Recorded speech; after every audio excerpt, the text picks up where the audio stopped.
So how's that to be out in nature? Staying out, close to nature. Right now you can hear the bugs. Arguably a bear.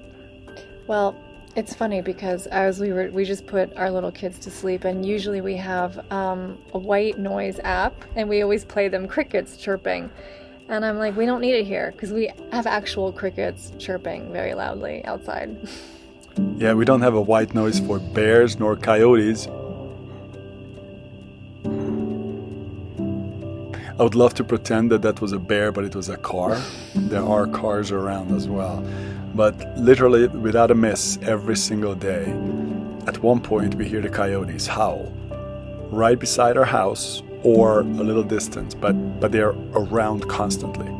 Yeah, and I love it. It just stirs my soul. It's like the call of the wild, and it brings up this romantic, I don't even know, like pioneer Wild West feeling, like just the open free land and just the coyotes howling in the distance.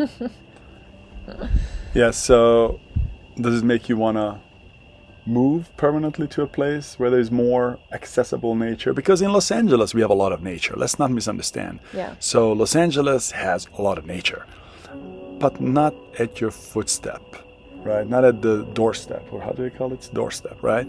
Yeah. And here literally we go outside and you kind of need to be aware because there might be a bear or a coyote or something, which is odd for a Westerner, right? Someone who lives in the modern world. That concept is odd.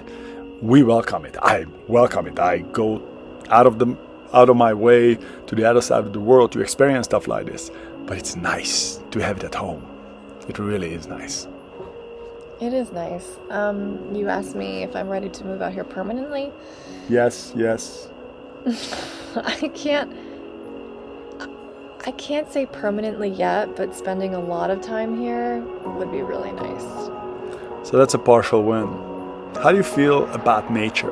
How do you feel about nature? Like, how do you feel about connecting with nature? Because there's the idea of nature, and then there's actual, when you're in nature and you're connecting to it.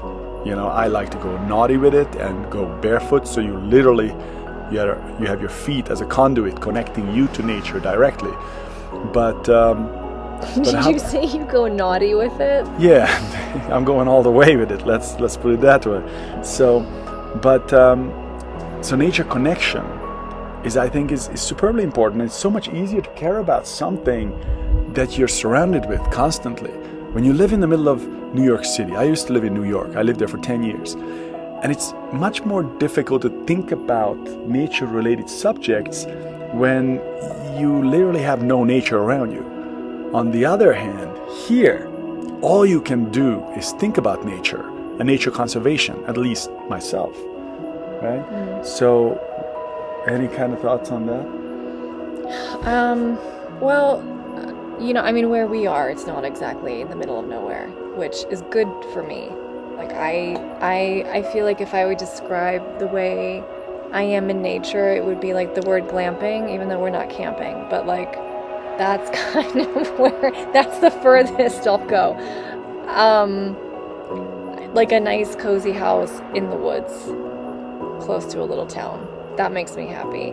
Yeah, I'll take that for now.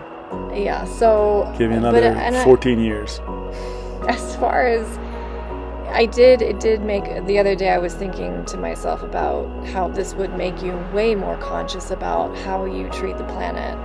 Because it's so beautiful, and imagine if you were living in this and it was threatened, you know, by whatever. It would be really upsetting. So it does make you more conscious about what we have and what we need to maintain.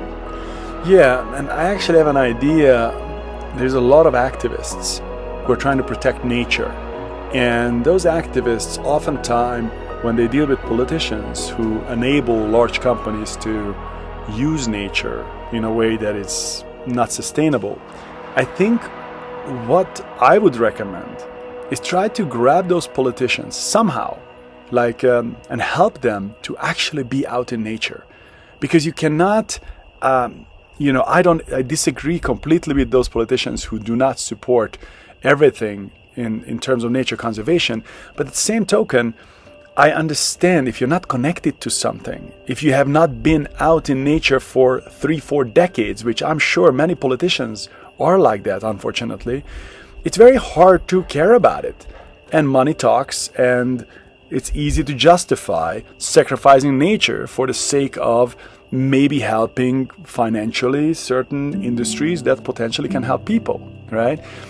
But when you're connected to nature, it's much more difficult to not to take nature into consideration.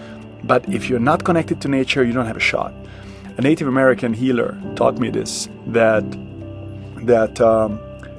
he himself used to think that awareness is the first major step when it comes to connecting people to nature. But it's very difficult to be aware if you're not connected. So he changed his opinions on this, and he believes that connection is a prerequisite for awareness. So you need to have the physical connection to nature. And we are trying to show this to our kids. We try to connect them to nature consciously so they will always care about it. Because once you have the connection, you can be aware. And once you're aware, you can care. That sounded pretty good. Once you're aware, you can care. Right? So please, anyone who's working with nature conservation, feel free to steal this idea and this slogan, right?